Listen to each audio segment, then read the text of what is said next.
हो सकता है, बशर्ते ये है कि आप प्यार किससे कर रहे हैं। प्यार आप अपने आप से कर रहे हैं, प्यार आप अपनी सेहत के साथ कर रहे हैं, या फिर प्यार आप अपने उस नशे से कर रहे हैं जो आपको मौत के मुंह की तरफ ले जाता है। अब आप सोच रहे होंगे कि आखिर तरन्नुम ने आज अचानक ये बात क्यों की। और दोस्तों, ये बात करना बहुत ज़रूरी है क्योंकि आजकल जो लोग एडिक्शन के शिकार होते हैं और नशे के शिकार हो जाते हैं, तो जाहिर सी बात है कि बहुत सारी बीमारियां, परेशानियां लोगों के बीच आ रही हैं। स्पेशली जो हमारे यंगस्टर्स हैं, जो हमारे यूथ लिस्टर हैं, वो अगर हमें सुन पा रहे होंगे तो वो समझ पा रहे होंगे कि हम किस चीज़ की बात कर रहे हैं। और एडिक्शन में बहुत सारी चीज़ें हैं जो शामिल हो सकती हैं, लेकिन आज हम जिस टॉपिक पे बात करने जा रहे हैं, उस टॉपिक पे बात करने के लिए हमारे साथ हैं doctor Shaily Mahajan, MDS orthodontics professor and head department of dentistry, doctor Ram Manohar Lohia से। और हमारे साथ लाइन पे हैं और हम उनसे बात करते हैं डॉक्टर शैली महाजन से। हेलो। हाँ जी जी, नमस्कार तरन्नुम जी। नमस्ते मैम, बहुत बहुत स्वागत है आपका। भी श्रोतागण हैं, उन सबको मेरा बहुत प्रणाम। Thank you so much ma'am, बहुत बहुत स्वागत है आपका प्रोग्राम शामे अवध में। मैम, जैसे कि आजकल बहुत ज़्यादा आंकड़े बढ़ते जा रहे हैं ओरल कैंसर को लेके, और इसका जिक्र इसलिए ज़रूरी है क्योंकि ये जो प्रोग्राम है मैम, बहुत सारे लोग हमारे सुनते हैं, हमारे जो यंगस्टर्स हैं वो स्पेशली इस तरफ क्यों इतने ज़्यादा जा रहे हैं। तरन्नुम जी, मैं भी अभी जैसे मीडिया का काफी प्रचार हो गया है, शायद ये पहले भी आंकड़े थे पर हमारी नजर में नहीं आते थे क्योंकि कभी कोई रजिस्टर्ड वो नहीं थे जी। और अब जैसे मीडिया का प्रचार हो रहा है, काफी एड्स वगैरह भी आ रही हैं और हर सिक्के के दो पहलू होते हैं। अगर कोई एड्स आ रही है तो उसके साथ में रोकथाम की भी एड्स आ रही है। प्लस इसके काफी सारे प्रचलन है, जैसे अब टबैको हो गया, तंबाकू का सेवन, चाहे वो स्मोकिंग में करे, नॉन स्मोकिंग में। अब तो मतलब काफी ई सिगरेट का भी प्रचलन हो गया है सबके उसमें, और बहुत इजीली मिल जाता है जी। पहले जब होता था, अगर आप देखें तो हमारे पेरेंट्स के सामने हम कभी स्मोक करते हुए कभी नहीं पाए जाते थे। अब सब चीजें वही, वो पेरेंट्स फ्रेंड्स बन रहे हैं, फ्रेंड्स अब लोग इसको स्टेटस में शुमार करते हैं। तो वहीं पे जाके हमारी भी कंफ्यूजन वाली स्टेट आ जाती है कि हम माँ बाप हैं, मेरी भी एक 17 साल की बेटी है, तो हम पेरेंट्स हैं कि कब हम उनके दोस्त बन जाएं।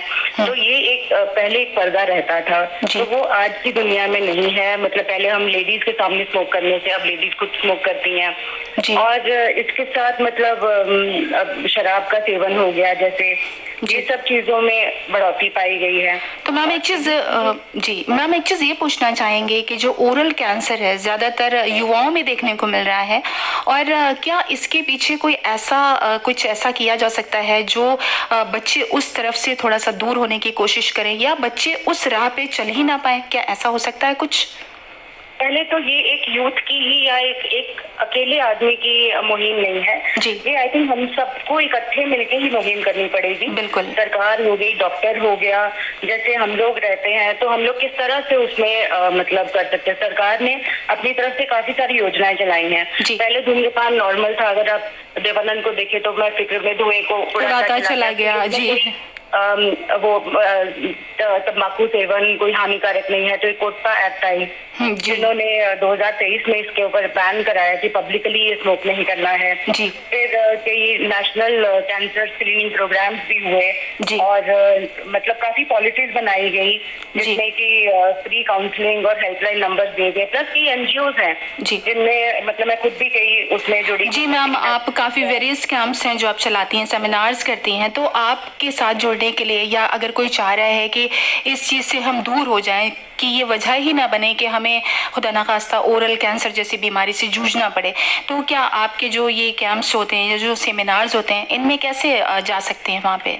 अब कई सारे हमारे राम मनोहर लोहिया में भी हम कई सेमिनार कराते हैं, कई कैंप्स कराते हैं, NGO के साथ भी जुड़े, जैसे इनर व्हील हो गया, स्त्री वेलफेयर फाउंडेशन ये रहते हैं, रोटरी हो गया, लायंस हो गया। कोई भी इसमें पर्टिकुलर वो नहीं है, सबका है क्योंकि ये सबका ही कॉज है जी। और सबसे पहले मतलब डॉक्टर्स भी हैं क्योंकि कई ओरल साइंस एंड सिम्टम्स हैं, अगर वो देखे जाए ना तो बहुत इजीली आप उन्हें डायग्नोज कर सकते हो। तो मैम, मोटे तौर पे कैसे पहचान हो पाएगी ओरल कैंसर की?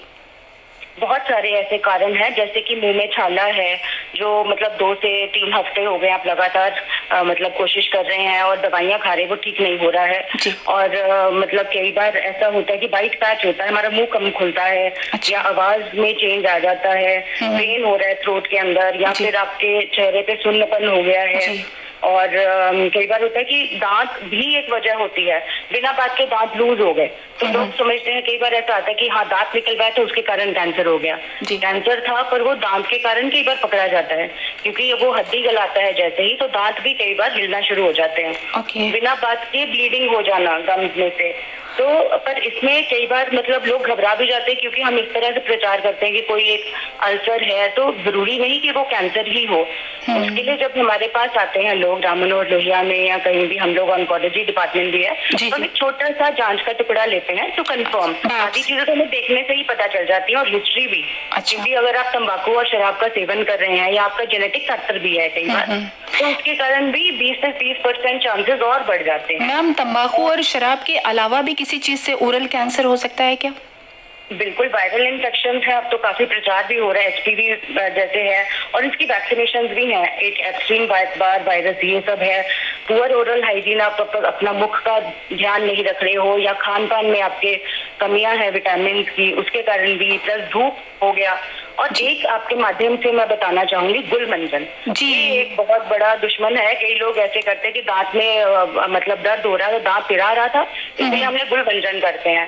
वो बहुत ही कष्टदायक है, क्योंकि कई बार कहते हैं हाँ हम तो तंबाकू बिल्कुल हाथ ही नहीं लगाते हैं, ना हम कभी शराब का सेवन, ना कभी हम लोग बीड़ी पिए हैं। बट प्रॉब्लम यहाँ पे आती है जब वो गुलमंजन का वो करते हैं, और बदलती थोड़ी जीवन शैली, थोड़ा जैसे अब फास्ट फूड का प्रचलन हो गया है, लोग काफी ज्यादा मतलब देर रात सोना और दिनचर्या। तो क्या मैम फास्ट फूड से भी ओरल कैंसर हो सकता है?